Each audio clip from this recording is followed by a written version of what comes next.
Welcome into the Bulldog Blitz. I'm Gerhard Mathangani, joined in by the head coach of the Anniston Bulldogs, Eddie Bullock. And Coach, you wrapped up your season at Fort Payne. First off, talk about just the general thoughts as you head into Week 10, Game 9 of your regular season, and finish up your season there on the mountain. Well, we were looking to go out and play a pretty tough, hard-nosed game, and we knew Fort Payne would be pretty good, and we just wanted to try to finish up the season as strong as possible, you know, to get that momentum to take us into next year. You're one of the kind of coaches that likes to schedule tough towards the end of the year, preparing yourselves for the next thing and the next, always trying to get your team better by playing better competition. Talk about what Fort Payne brought to the table. And it was a 14-0 game, so it was one of those kind of games where you push the envelope and you're able to get in and get some things done there. Well, we knew that they would be good, and as you said, we like to play a pretty tough team going into the Week 11 so that, you can get prepared for the playoffs and kind of give you that momentum, because if you're in the top 1 or 2 spots, you're probably not going to play anyone as tough as they are, and it kind of give you that momentum and keep you kind of jacked up for the playoffs. And Fort Payne had a good team. For the first time really all season, we had a real change in the weather, change in the climate. Talk about just the way it looked up there out now on film. A lot of times it looked like it was raining really hard. It was really cold up there. Talk about the conditions. Well, I was actually a little bit worried about it. I looked at the forecast earlier in the week, and we knew it was supposed to be cold, but, I had no clue that it would be raining, and it actually was sleeting up there. And, right. I was worried about it kind of getting some of the players out of focus because, some of them had never experienced that, and you want to keep them focused. But they did a fantastic job. We were, even when we were getting off the bus, they were still pretty focused about it, and it actually wasn't a factor for us at all. And when you look at the season overall, when you look at the way this team kind of focused and prepared each week, just talk about some of the things that you noticed as the season went along. It may not have shown up in certain places, but things you saw on film that this team got better at. Well, we actually got better at, cutting down on a lot of the major mistakes.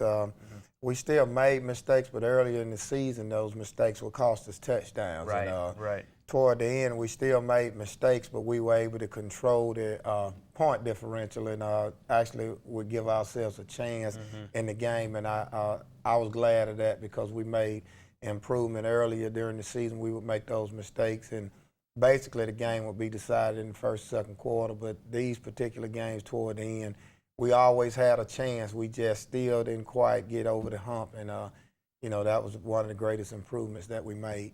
We knew from the summertime this was a very young football team, and you're going to have to rely on a lot of underclassmen to play a lot of key roles. Talk about the experience they were able to gain as the season went along. Well, a lot of valuable experience. I'm hoping that they take that into the spring and then over into the next season.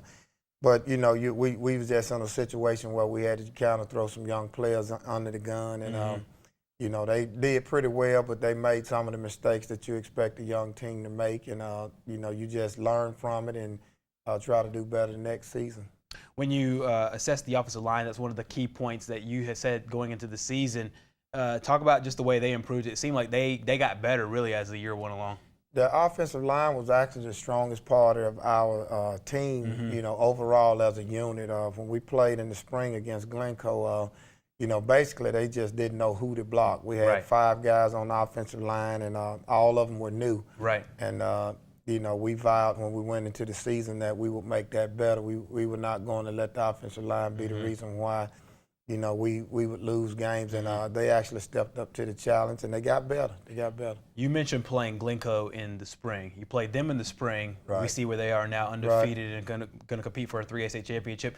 You played Hanley, who was always tough. You played Fort Payne, who is the second team out of their region in Class 6A. We talk about wins and losses all the time, but these are valuable opponents and valuable times that your players got a chance to play against some pretty good competition to know where they need to get back to, because your team's been there before. They know how to, they know what it's like, and talk about that aspect of getting back there against the opponents you've played. Well, a lot of it is you have to learn how to win at that level. As you mentioned, we played Glencoe, who was, I believe they won their region, and of course Hanley. And then you're talking about Mortimer Jordan, who was number 2 in the region. Exactly. You're talking about Lincoln, who won the region.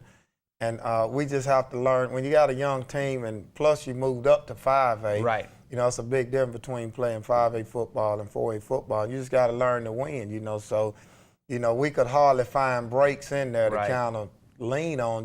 We just had to learn on the fly. And, it's tough, and it's tough on the community, it's tough on the kids, but you know, they did a great job at staying focused and doing what I asked them to do, you know, and throughout to the end. And we were able to accomplish a lot of things. And hopefully we can take that experiences that we learned and move on. Absolutely. Coming up next here on the Bulldog Blitz, we will have first half highlights of Anniston's game at Fort Payne, last regular season game of the 2014 season. Join us.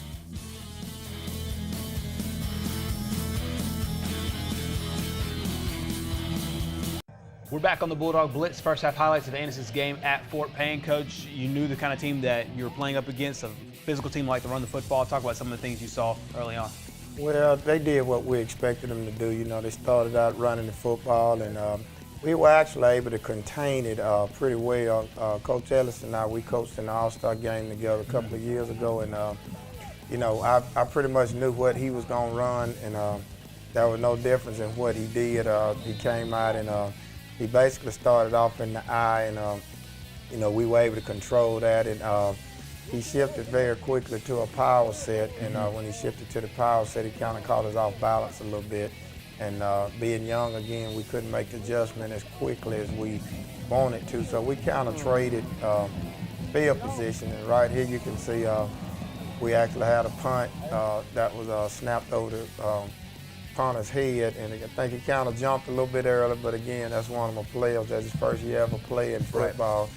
And he kind of mistimed it and gave us bad position, but we were actually able to get out of it, hold him inside the red zone without scoring, and drove the football out and got a good drive going on, and we ended up turning it over and downs again. And here you can see again, that's DeQuan Ross. He's punting the football again, and this is the particular series right here. You see they went to the power set. They brought the wide receivers in tight and flipped the tackle over to the left side, and because they didn't have any success running to the right. So you can see right here they ran the same play 3 times in a row and actually scored on it, and just kind of caught us off balance, and that was late in the second quarter. And you know, when they scored, we had a 0-0 game up until that particular point. And right here we got an excellent punt return from Chris Beard, who's a junior, and you know, he cut it back across the field, and thought he had a chance of scoring, but there again, Fort Payne pretty experienced, and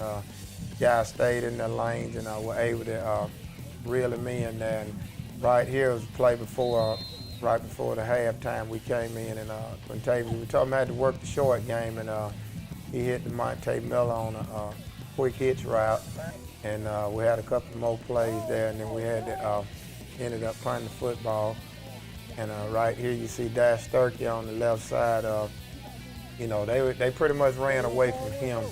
You know, he was on the defensive left side. They ran to the defensive right side, and we were able to kind of contain the left side. And right here you see Edward Montgomery. He's a sophomore running back. He'll be returning, and ran the ball pretty hard, and we ended up going in at halftime down 7-0. You talked about you and Coach Ellis coaching in that All-Star game, and so you kind of knew all the things that they would throw at you at the beginning of the game. So what, if any, were adjustments were needed to be made, or did you just feel like you had a pretty good play and just needed to execute a little bit better?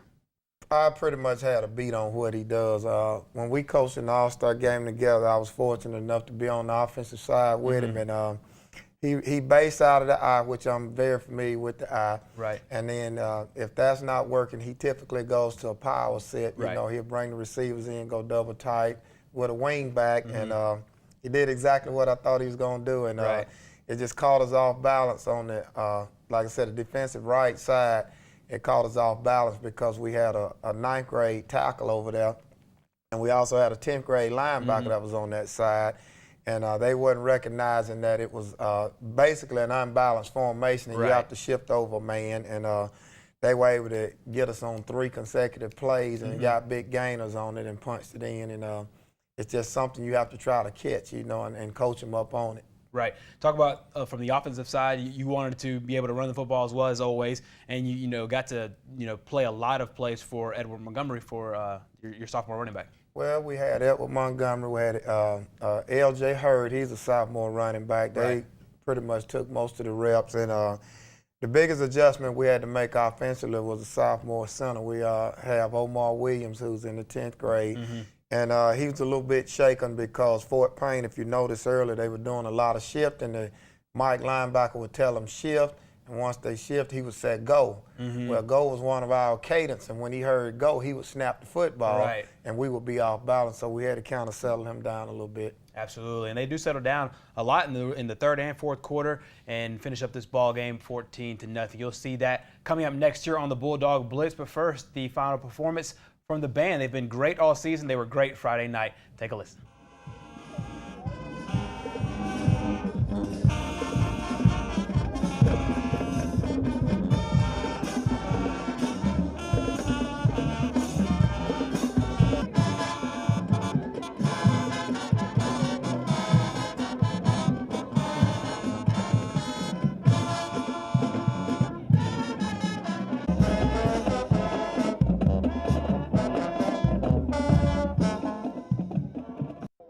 We're back here on the Bulldog Blitz. Coach, you got the ball to start the first part of the game. You kicked off the ball in the second half. Talk about what do you want to see out of your defense? Well, I wanted to kind of shift the field position, which right here you see we got excellent coverage, and we were able to pin them back, and we had pretty much made adjustments to the unbalanced formation, and you could see we actually were stuffing them pretty good. I believe on the last play we got a horse collar call against us. It was 3rd and long, and we actually kind of sustained the drive for them. But defense still came back and played great, and we caused them to punt the football. DeMonte Miller makes a couple of great cuts right here. Had excellent field position, but then once again, we kind of shot ourselves in the foot because we had a sophomore player on the punt return team that kind of got caught up and got a personal foul call. So we actually nullified the great return that he had, and we had to go back and, we had a couple of good downs, but then we ended up punting the football again. And right here you can see we coverage right there. Kind of got out of our lanes right there, but we ended up bringing him down right there. And actually playing pretty good defense, had a rollout right here, and outside linebacker kind of busted his assignment. He was supposed to take the back out of the backfield, and we kind of gave him good position on that based on the personal foul and the penalty that we got. So they were able to score on that possession, which was late in the third quarter. And we came back, we moved the football pretty well. Right here you can see we got a quick out pass right here, and we were actually moving the football pretty good. Had a little screen pass right here to Edward Montgomery, makes a great cut. He gets north and south and gets some positive yardage there, and the offensive line doing a pretty decent job.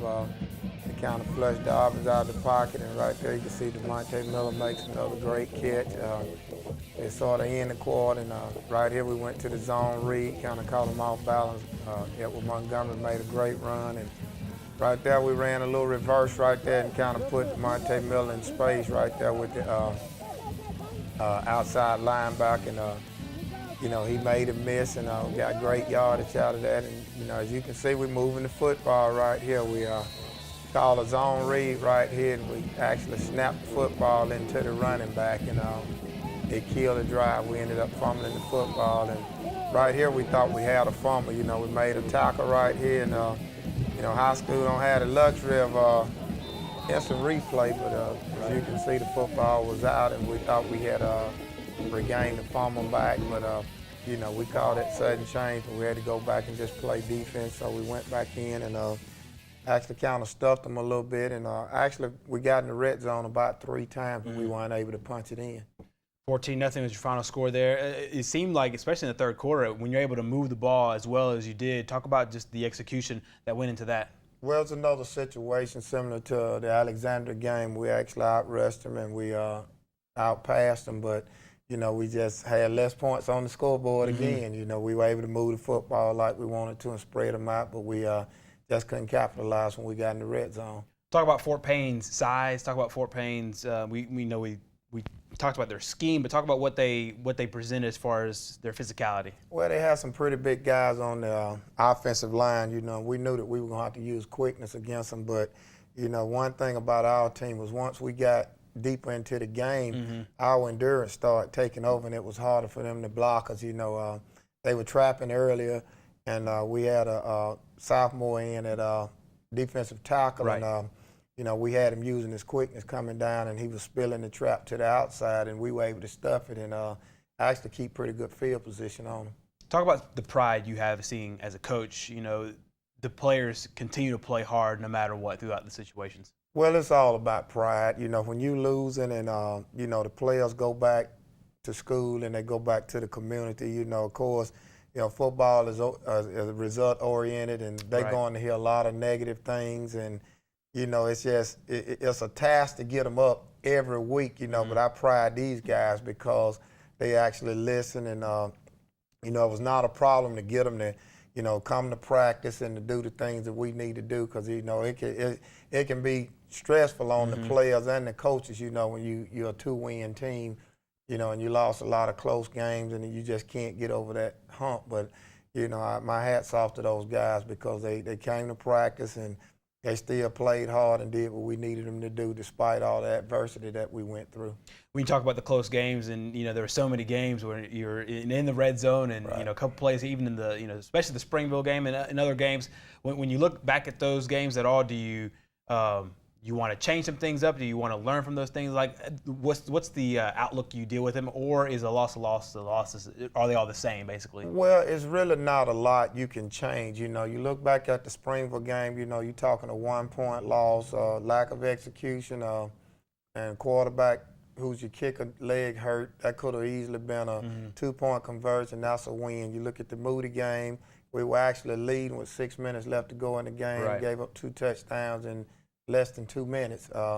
Look at the Alexandria game. We were leading that game. We gave up a touchdown right at the end, the go-ahead touchdown, and we missed 2 touchdowns. And then, of course, you look at the Fort Payne game where we actually outrushed them, and we had more passing yardage than right. they did. But we just, those 4 games right there, could have easily, with a little bit more experience, we'd have been a playoff team. Right, absolutely. We'll take all those experiences into next season. We'll also honor the seniors. All that and more coming up right here next on the Bulldog Blitz.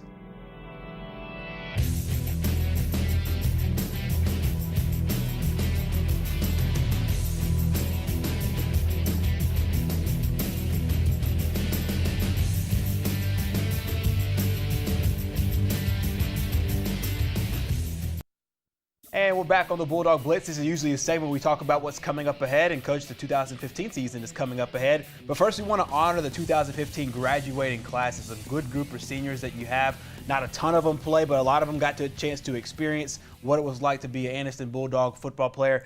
Talk about these seniors that you had this year. Well, great group of seniors. They kind of stuck it out, going through the rough times together. We had 2 starting on offense, Quintavious Dobbins and Anthony Hutchinson, and of course we only had 4 starting on defense. All of them played at some point, but for the most part we had younger guys that were playing in those positions. But we needed those guys to kind of get through. We had a couple of them been with me for 4 years, and it's kind of sentimental to see them go, but it's just part of it. Absolutely. We want to be able to name them all by name. We always talk about these guys are Jay Brown, Jordan Bowie, Quintavious Dobbins, Joshua Duncan, Anthony Hutchison, Tyler Johnson, Jarvis Perry, Courtney Ross, Rayshawn Spigner, Das Sturkey, Malik Wallace, Kierik Willis, and Tyquez Bullock. You've done a fantastic job being Anniston football players. But now, obviously, we also look ahead as well. A lot of these guys left a good legacy. Now, as you go ahead into the season, you have a lot of guys that got a lot of playing time, a lot of experience going back from last spring all the way into this year. Talk about some of the things you want to see this offseason. Well, I just want to see us, of course, we want to get a little stronger, but primarily I want to get a little bit smarter and have a little bit more football savvy than what we have, because that experience is the difference between a win and a loss. Right. And I even had some of the younger guys, immediately after the game, they wanted to start back lifting weights on Monday, and they were talking about how boring it was going to be, and I told them, I said, well, I want to give y'all a little time off to kind of, let everything settle in, and then we go back to work. But we want to actually get them to where they can draw up plays and be able to actually break down film sessions on their own. And I think that'll help them out a lot, because, there were no situations where we had a lack of effort or, Right. they didn't play hard or, we just, you have to have that experience in order to be as smart as your opponent. And, that lack of experience, I think, was the difference between winning a few games. You talked about in the last segment some of the things, the littler things that you saw. And do you think that when you see this football team go back and look at this season, the guys that are coming back that can do something about it next season, they'll be able to turn those things into better things because, like you said, that experience? Absolutely. Well, what we plan on doing with those younger guys is, once we kind of settle in, we're actually going to take each game film by film and actually sit in and break them down offensively and defensively with the players so they can actually, they got a feel for it on the field, but if you don't actually go back and review it, then it's no good. So we want to take them back and actually let them see, what they didn't do wrong and what we need to do to kind of fix it, and then actually start working on that in the spring and then take it on over in the summer, and hopefully it'll help us out in, next fall. A lot of the guys play other sports as well. Talk about some of the things that they could do maybe in track or in baseball or basketball to get themselves ready for football season. Well, main thing is stay in shape. With the running, we do a lot of running in basketball season, and that's one of the things we pride ourselves on is endurance. So hopefully we'll keep them moving and keep them in shape. And then, of course, the ones who don't play will be lifting weights, throughout the year in athletics. And, just kind of stay big and strong. And then hopefully once the season get ready to start back up, we'll be a little bit smarter. This is a football show, and we talk football all the time, but you're also the basketball coach at Anniston. You're also the athletic director over there as well. Talk about the basketball season, what you're excited for. Obviously, when football goes, you don't get as much of a chance to hang out with your girls and be with the girls as you make another run. Talk about the way the basketball team's looking. Well, the basketball team actually looks pretty good. Got all the girls back except for 4, but, of course, Nene Bolton, who's my niece, she actually was the big player that was leaving. Right. And, everybody pretty much has counted us out because of her. And actually we'll be a little bit quicker and probably a little bit faster because those girls been in the system for quite a while, and get them all back. I only have 2 seniors this year on the team, and, we're looking for some great things out of them. They went to the Final Four last year, made to the 4A state championship game once again. Talk about their experience. We talk about the football side experience, but their experience as well under the biggest lights and under the most pressure situations too. Well, it's ironic you say that because those are the exact same things with girls basketball that we're working on, is being a little bit smarter. We were in the Final Four last year, and we were in a situation where we were leading at the end of the game, and if we could have done some things just a little bit different, we might have could have gotten on to the finals, and but that's the experience of it, and you got a 15-year-old girl that's playing. It's just a big difference, and you have to take that with it, and hopefully when you go in the next season, they'll be a little bit smarter in that particular situation. If it happened again, you know what to do now, and we're just looking for the same situations out of those girls as we do the boys, just get a little bit smarter. And then talk about when basketball season starts and then when you kick into region play. Well, we actually play the first game on November the 18th against Talladega. We have to travel, and Talladega's a big rival of ours. Been playing them for about the last 10 years, and we started out kind of swapping games, but for about the last 6 years, they hadn't beaten us, because we actually kind of, they were pretty talented back then, but we kind of caught up with what they were doing. And so it's going to be a tough game, but, we're going to be up for the challenge. Absolutely. Coach, thank you so much for all of your work here on the Bulldog Blitz, all your work with the football team. Good luck with basketball season as well. Hats off to the 13 seniors that play for Anniston this football season. Congratulations to you guys. Congratulations as you get your degrees, which is the most important thing at Anniston High School. We will join you next season. Please join us 2015 edition of the Anniston Bulldogs. For all of our crew here at the Bulldog Blitz, thank you very much. We'll see you next year.